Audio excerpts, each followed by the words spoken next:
টাকা জমায় ব্যাংকের মধ্যে, কিন্তু কিছু কিছু মানুষ আছে আখেরাতের প্রতি প্রতি কোটি টাকা জমায়, প্রতি কোটি টাকা জমায়। গতকালকে আমার এক কুমিল্লা শহরের ভিতরে বড়রা এক বিশাল বড় মাদ্রাসা, প্রায় 10,000 ছাত্র আছে ওলামাইকেরা। এদের একটা ফেসবুক স্ট্যাটাস দিছে, এখানে 9তলা ভবনের কাজ করব। আমার বন্ধু যারা আছে আমি সকলকে বলছি, এক বস্তা সিমেন্ট হলেও এই মাদ্রাসা দান করুন, এরা আখেরাতের খুশি।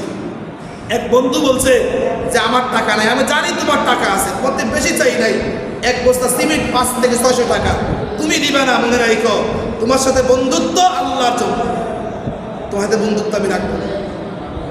তোমাকে আল্লাহ সম্পদ দিছে, তোমাকে আল্লাহ টাকা দিছে, তোমাকে সব কিছু আল্লাহ দিছে, কিন্তু তুমি এক বস্তা সিমেন্ট আল্লাহ রাস্তায় দিতে পারবে না। তুমি ভাবছো কিটা যদি 100 বছরে ভবন থাকে, 100 বছরে কত লক্ষ আলেম হবে, 100 বছরে কত লক্ষ হাফেজে কোরআন হবে, 100 বছরে কত লক্ষ নুরানির মুআল্লিম হবে, 100 বছরে কত লক্ষ কত হাজার হাজার মানুষ কোরআন শরীফ শুদ্ধ করে শিখবে। তুমি ভাবনা কেমন করে? এরা তোমার আখিরাতের কিয়ামত পর্যন্ত সদকাতুল জারিয়া ছিল। আমার আরেক বন্ধু আমার এই মিডিয়ার যে কাজ করে না দিই, তাকে বলছে তুই মাদ্রাসায় 1 বস্তা চাউল দাও, সে বলছে ভাই আপনি বলছেন দিয়ে দেব। কেন? এটাকে আমি খাওয়ার জন্য না ভাই, এটা তোমার পুঁজি, আখিরাতে তুমি এটা বিশাল অংশ পাইবা, এছাড়া তোমার পক্ষে সম্ভব না। আখিরাতকে গুছাও সামান্য ইখলাসের বিনিময়ে। ইখলাস ঠিক থাকলে সামান্য আমলও আল্লাহ পাক রব্বুল আলামিনের কাছে কবুল হয়ে যায়।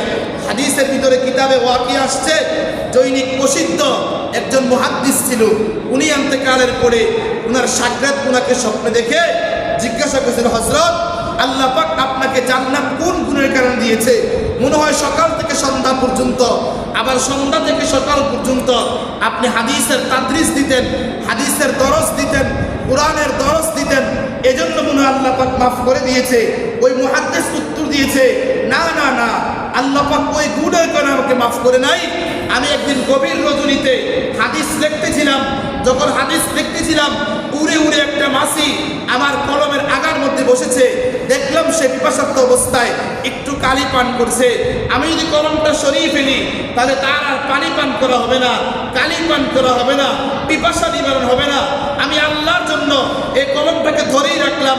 মাছি তার তৃপ্তি সহকারে কালি পান করে চলে গিয়েছে।